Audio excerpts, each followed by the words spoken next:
Hi there, Sherry Schreiber of GettingBetter.com.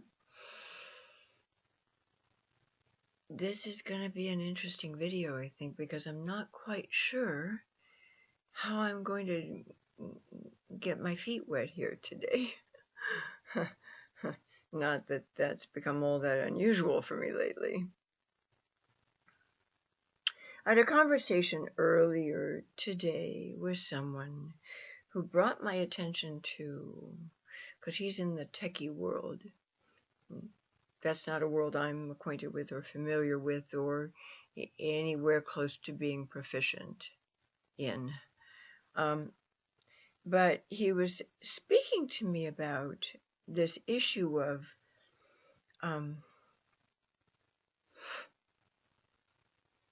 unconscious bias when it comes to hiring people, especially in the techie world.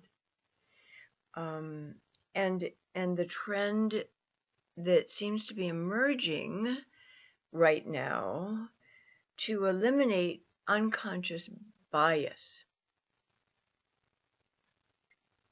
If you're an employer, you have your own company, you're wanting to hire people for your company, I think you're supposed to look at somebody's resume and judge them as suitable or not suitable for your company and for hiring based on what they look like on paper solely. And I think this is going to really backfire. I really do. Now, having said this, I understand that the techie community is, well, these are kind of left-brain people, for the most part. They're not really very feeling-based, a lot of them. So, it would stand to reason that in a technical world, what somebody looks like on paper, their resume, their years of experience, their arenas of expertise would be all you'd want to look at. But is it enough? For years and years and years, I've been teaching people how to feel their way through life. Trust their senses implicitly. So if I owned a company that had employees in it, and I needed to interview someone for a position, I'd need to look a lot deeper than their resume.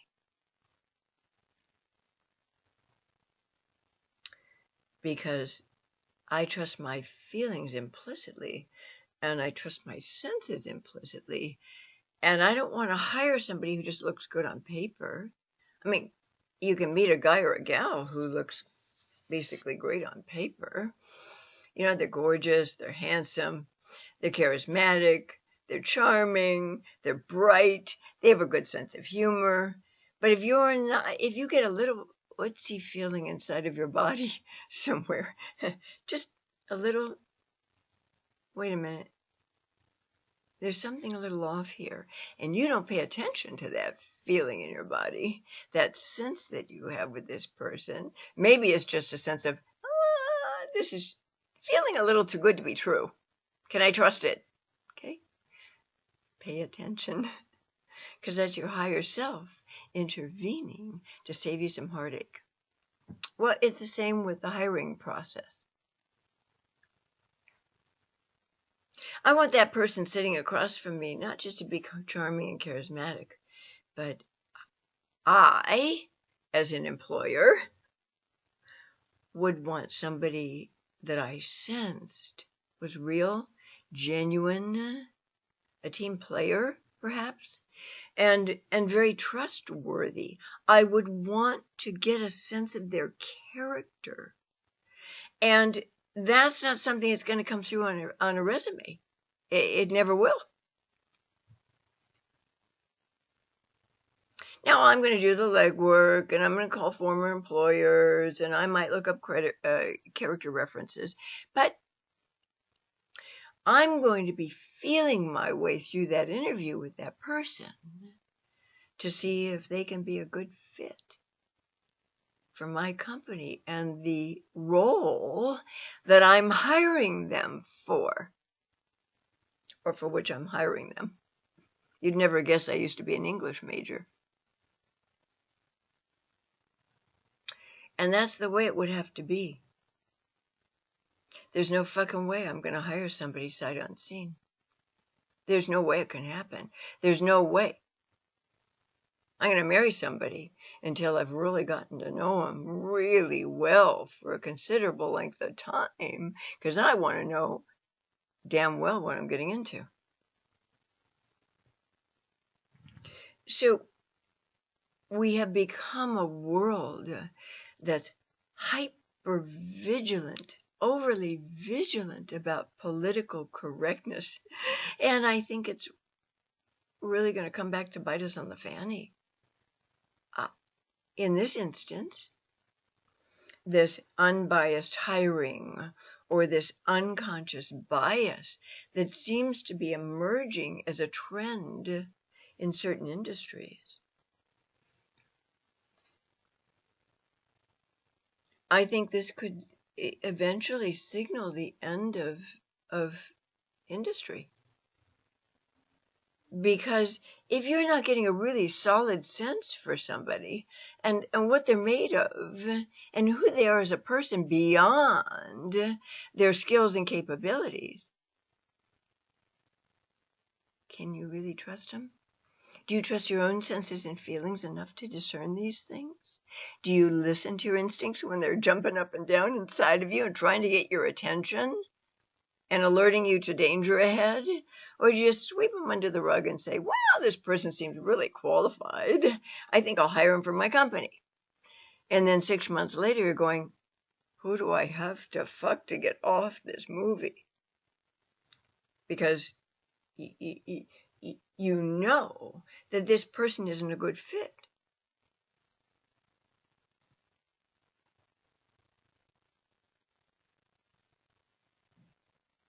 This is probably also the kind of person, ironically, who's going to, sue you for discrimination if you do fire them.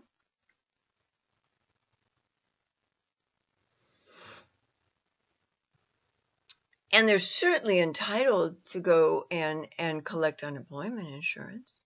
We're all entitled to do that. But if you're hiring somebody who doesn't have enough character, that's the kind of individual that's going to, come back and bite you on the fanny. They're going to sue you for discrimination. They're going to claim that you're discriminating against them because they're, this race or that age or this sex or gender or whatever. And you haven't given yourself a chance, not a snowball's chance in hell, at the beginning when you're actually sitting with them in your office, sensing them, who they are, what they're made of.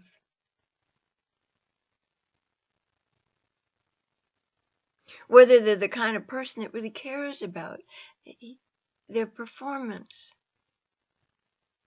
Or whether they're just there to pick up a paycheck.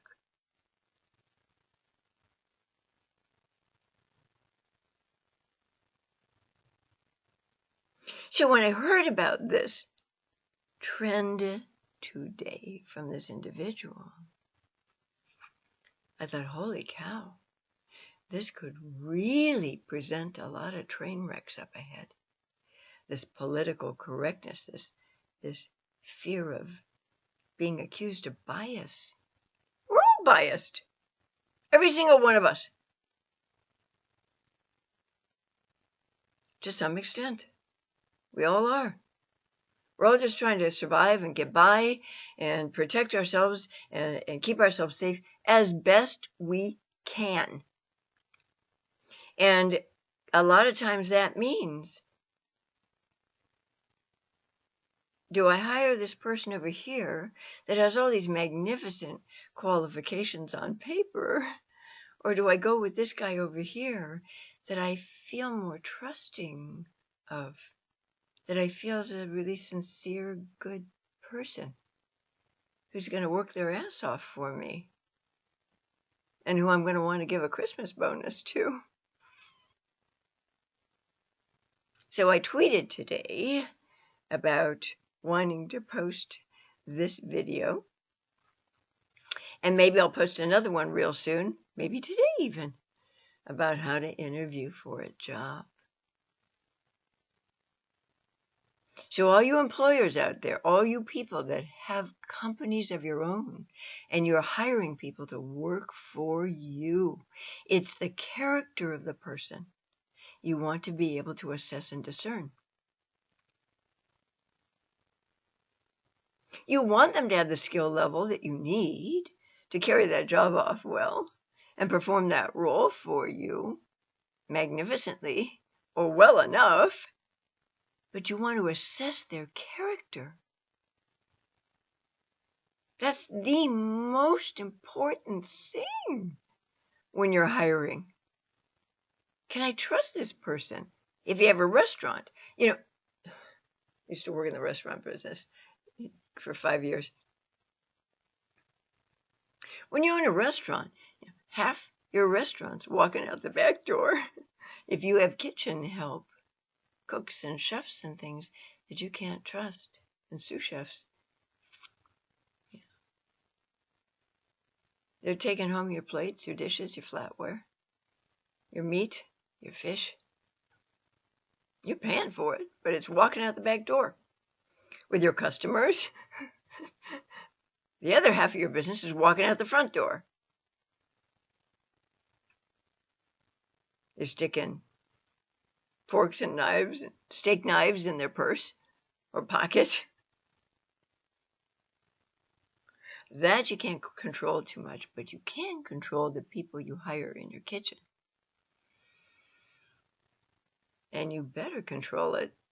And you better sense whether the person you're hiring has character. Otherwise, your lights aren't going to stay on for too long. God, there's such a high mortality rate in the restaurant business. I learned the hard way that it's mostly because of people who say to themselves, I make a terrific hamburger, or I make a great meatloaf, or I do really great spaghetti in my kitchen. I think I'll open a restaurant. And they never worked in a restaurant. They've never managed people before.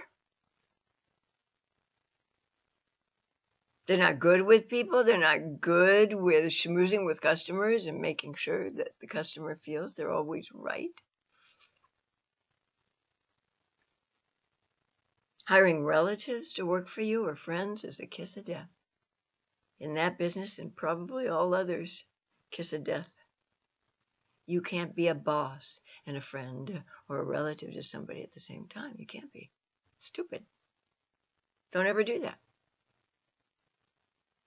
If you got your wife answering phones in your business, and she's taking too many breaks, or you're not happy with the way she's keeping your books or answering phones, or maybe you had a fight that morning and she's got a real edge to her and she's being cunty and bitchy with people on the phone, what are you going to do? You going to reprimand her? Because you got to go home and sleep with that woman. So there are a lot of pitfalls when you own your own business that people never, ever, ever think about.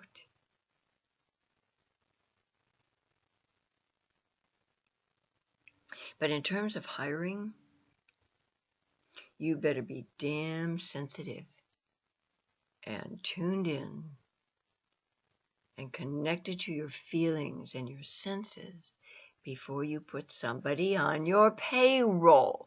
I'm serious. This is a big deal. Because you don't want to end up regretting it. Okay, that's all I wanted to say. Bye for now.